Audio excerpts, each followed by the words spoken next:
बोलो बाकी बिहारी लाल की जय। राधे राधे मित्रों, राधा कृष्ण के इस आने वाले एपिसोड में आप देखेंगे कि जिसमें कुमार वसु वेंकटेश को लेकर के भार्गवी के पास आ जाते और कहने लगते वह व्यक्ति मिल गया है भार्गवी जिसने तुम्हारे वस्त्र चुराए थे। अपने सैनिकों को वेंकटेश को लाने के लिए कहने लगते हैं। भार्गवी भी इधर उधर देखने लगती। कुमार वासु पूछने लगते क्या देख रही हो भार्गवी। भार्गवी कहने लगती है उस व्यक्ति को जिसने मेरे वस्त्र चुराए थे। तभी कुमार वासु कहने लगते वह व्यक्ति वेंकटेश है जिसने तुम्हारे वस्त्र चुराए थे। ये सुनकर के भार्गवी भी चौंक जाती है और आश्चर्य से वेंकटेश को देखने लगती। कुमार वासु भी भार्गवी को बताने लगता कृत्य इसी ने स्वीकार किया, इसी ने तुम्हारे वस्त्र चुराए थे। यह सुनकर के भार्गवी कहने लगती नहीं, ऐसा नहीं हो सकता, यह असत्य। किंतु कुमार वासु कहने लगते नहीं भार्गवी, यही सत्य और इस कृत्य को करते हुए इस व्यक्ति ने खुद देखा है। और कुमार वासु कहते हैं कि भार्गवी के सामने अपना सत्य स्वीकारो वेंकटेश। वेंकटेश भी भार्गवी के पास जाकर के कहने लगते सत्य कह रहे हैं ये भार्गवी, मैंने ही आपके वस्त्र चुराए। उधर महादेव भी भारत से कहने लगते मेरा पीछा करते करते बहुत थक गई होगी ना, थोड़ा जल पी लो। तभी गोविंदराज पूछने लगते नहीं, मुझे जल की आवश्यकता नहीं है। और तुम हो कौन और तुमने मेरे पति का नाम क्यों कुमार वसु के सामने लिया और तुमने तो कोई पुरस्कार भी नहीं लिया, तो तुमने यह सब क्यों किया।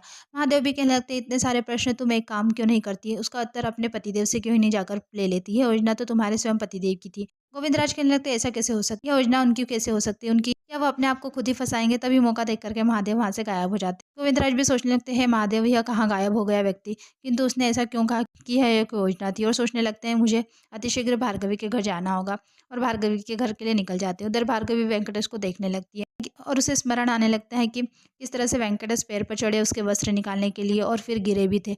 वह सब स्मरण करके भार्गवी वेंकटेश को चिल्लाने लगती है और कहने लगती क्यों क्या वेंकटेश आपने ऐसा, मैंने तो सोचा था कि आप मेरी सहायता कर रहे हैं। तभी वेंकटेश कहने लगते देखिए भाई, मेरी भावना आपको क्षति पहुंचाने की नहीं थी और मुझसे जो भूल हुई है मैं स्वीकार करता हूँ, आप चाहे तो मुझे दंड दे सकते। तभी भार्या भी वहाँ पर आ जाती है और ये सब देखने लगती है। वेंकटेश कहने लगते किंतु उससे पूर्व एक बार विचार करो, अगर मेरे मन में अगर कोई मंशा होती ना तो क्यों मैं आपकी सहायता करता, क्यों नेत्र बंद करके नदी के तट पर आता और आपके पैरों से कांटा निकालता। अगर यदि मेरी नियत अनुचित होती ना तो क्यों मैं पेड़ पर चढ़ता, क्यों आपके वस्त्र निकालता। यह सब तो मैंने बस अपनी ठिठोली में आकर के कर दिया और अब आप मुझसे यह प्रश्न मत पूछिए कि मैं ऐसी ठिठोली क्यों करता हूँ, यह तो मैं बालपन से ही करता हूँ। और अगर आपको विश्वास नहीं है ना तो आप भार्या से पूछ लीजिए। और तभी भार्या भी कहने लगती है हाँ ऐसी ठिठोली तो करते हैं, किंतु ऐसे ठिठोली करेंगी यह तो मैंने सोचा ही नहीं था। और क्षमा करना भार्गवी, आपके मन को बहुत ठेस पहुंची होगी ना। वेंकटेश भी कहने लगते हैं क्षमा करना भार्गवी, मेरे मन में आपको ठेस पहुंचाने की कोई मंशा नहीं थी। अगर आपको ठेस पहुंची है ना तो उसके लिए मैं आपसे क्षमा मांगता हूँ।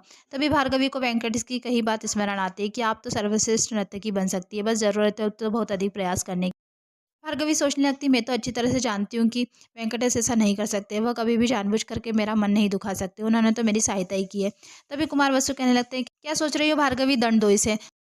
तभी भार्गवी कहने लगती नहीं, मैं दंड नहीं देना चाहती इन्हें, मैं क्षमा करती हूँ इन्हें।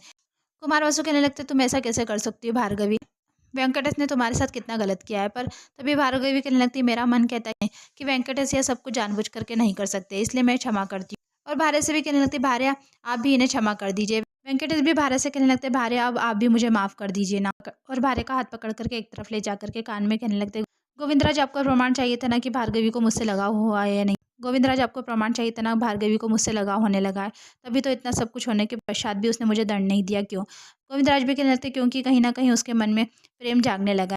गोविंदराज कहने में लगते हैं वह तो सब ठीक है, मगर ये वासु का क्या करे। वेंकटेश कहने लगते कुमार वासु को क्या करना है, अभी अभी मैं तुम्हें बताऊं। तभी गोविंदराज कहने लगते अब देखिएगा मैं क्या करता हूँ, मैं कुमार वासु से कैसे निपटता हूँ। और जानबूझ करके वेंकटेश से कहने लगते भले ही आपको भार्गवी ने क्षमा कर दिया हो, लेकिन तुम्हें आपको क्षमा नहीं कर सकती। और रोने का नाटक करते हुए वहां से चली जा। भार्या को रोता हुआ देख करके कुमार वासु भी भार्या के पीछे उसे मनाने के लिए जाने लगे और कहने लगते भार्या वेंकटेश ने जो किया वह किया, तुम उसके कारण दुखी मत। भार्या भी कहने लगती कैसे दुखी ना हूँ कुमार वासु, आखिर वो पति है मेरे। तभी कुमार वासु कहने लगते हैं बुरा मत मानना भार्या, वह तुम्हारा पति कहलाने लायक ही नहीं है, क्योंकि उसे क्षणिक भी लज्जा नहीं। तभी भार्या भी पूछने लगती क्या कहना चाहते हैं आप। तभी कुमार वासु भी भार्या से कहने लगते क्योंकि मैंने भी तुम्हारी तरह उसे क्षमा नहीं किया है, अब देखना मैं क्या करने वाला हूँ। गोविंदराज भी सोचने लगते हैं ये जरूर श्रीनिवास के साथ कुछ गलत करने वाला है, मुझे अब तो इसके साथ रहना ही होगा। और नाटक करते हुए कहने लगते हैं अब मैं भी आपके साथ हूँ, आपको मुझ पर विश्वास तो है ना कुमार वासु। कुमार वासु कहने लगते हैं हाँ भार्या मुझे तुम पर पूरा विश्वास है, बस एक बार मेरा कार्य पूरा हो जाए तो देखना फिर मैं तुम्हें अपने साथ वेंकटगिरी लेकर चलूंगा। भार्या भी कहने लगती सच में मैं प्रतीक्षा करूंगी। और सोचने लगते हैं कि तुम्हारे चक्कर में क्या क्या करना पड़ रहा है श्रीनिवास, अब पता नहीं है क्या योजना बनाएगा। उधर भार्गवी वेंकटेश से कहने लगती है मैंने आपको क्षमा तो कर दिया, किंतु इसका अर्थ यह नहीं है वेंकटेश कि आप मेरे फिर से वस्त्र चुराएं और किसी और स्त्री के भी।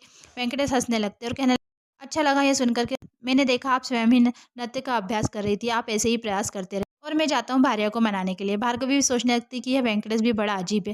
पहले तो खुद ही मेरे वस्त्र चुराता है और मेरी सहायता भी करता है, किंतु जो भी हो इस पर मैं विश्वास तो कर ही सकती हूँ। उधर गोविंदराज भी श्रीनिवास को बताते हैं कि वह कुमारवासु को योजना बना रहा है, किंतु तुम चिंता मत करो, मैं पूरी दृष्टि रखूंगा उस पर। उधर भार्गवी भी अपने नृत्य की अभ्यास कर रही होती है। तभी कुमारवासु वहां पर पहुंच जाते हैं। भार्गवी कुमारवासु को देख करके नृत्य करना बंद कर देती है और पूछने लगती है, क्या वह कुमारवासु आपकी आंखों में आंसू?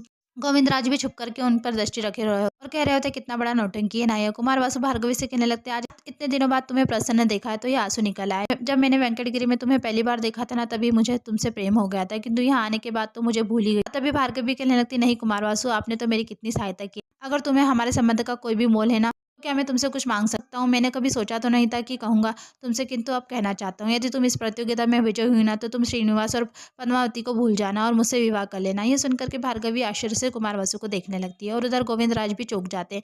उधर श्रीनिवास महादेव का एकांत में इंतजार कर रहे होते और कहने, मुझे ज्ञात है महादेव आप यहीं कहीं हैं, अब आप मुझे दर्शन दे दीजिए। तभी वहां पर महादेव आ जाते हैं। श्रीनिवास कहने लगते हैं, मैं आपका बहुत धन्यवाद हूँ जो आपने मेरी इतनी सहायता की महादेव। तभी महादेव कहने लगते, कृतज्ञ तो मैं आपका हूँ जो आपके कारण मुझे महेश की भूमिका रूप धारण करने के लिए मिला और महेश बनकर के मुझे बड़ा ही आनंद आया, किंतु मन में एक प्रश्न उठ रहा है। आपने भार्गवी को तो मना लिया, किंतु वासु का क्या करेंगे? तभी श्रीनिवास कहने लगते, इससे पहले भी कुमारवासु ने कई बार मेरे और भार्गवी के मध्य आने की कोशिश की, तो सत्य तो यही है ना कि अंत में विजय प्रेम की होती है। उधर भार्गवी कुमारवासु से कहने लगती है, क्षमा कीजिएगा कुमारवासु, किंतु मैं आपसे विवाह नहीं कर सकती। कुमारवासु कहने लगते हैं, किंतु भार्गवी मैं तुम्हारे साथ केवल सुखी जीवन व्यतीत करना चाहता हूँ, क्योंकि मैं तुमसे अत्यधिक प्रेम करता हूँ भार्गवी, और मैं तुम पर कोई दबाव नहीं डालूंगा। मैं तो सिर्फ विनती कर सकता हूँ, क्या तुम इस प्रस्ताव के बारे में सोचो? तभी भार्गवी को कुमारवासु की हुई सहायता स्मरण आने लगती है और आई की कही बात भी याद आने लगती है कि कुमारवासु ने तुम्हारे वस्त्र चोरी करने वाले व्यक्ति को ढूंढने में अपने सैनिकों को लगा दिया है। वह तुम्हारी कितनी चिंता करते हैं ना, तुम्हें भी उनके बारे में सोचना चाहिए। गोविंदराज भी सोच रहे होते, श्रीनिवास भार्गवी केवल तुमसे प्रेम करती हो और मैं भी यह जानता हूँ कि तुम भी श्रीनिवास से ही प्रेम करती हो भार्गवी। इस वासु को तुम्हारे मध्य मत आने दो। किंतु उधर भार्गवी कुमारवासु से कहने लगती, ठीक है, अगर मैं इस प्रतियोगिता में विजय होती हूँ ना, तो आपके इस विवाह के प्रस्ताव के बारे में मैं सोचूंगी। एपिसोड यहीं खत्म होता है। आगे की अपडेट के लिए हमारे चैनल को लाइक और सब्सक्राइब करना ना भूले। धन्यवाद।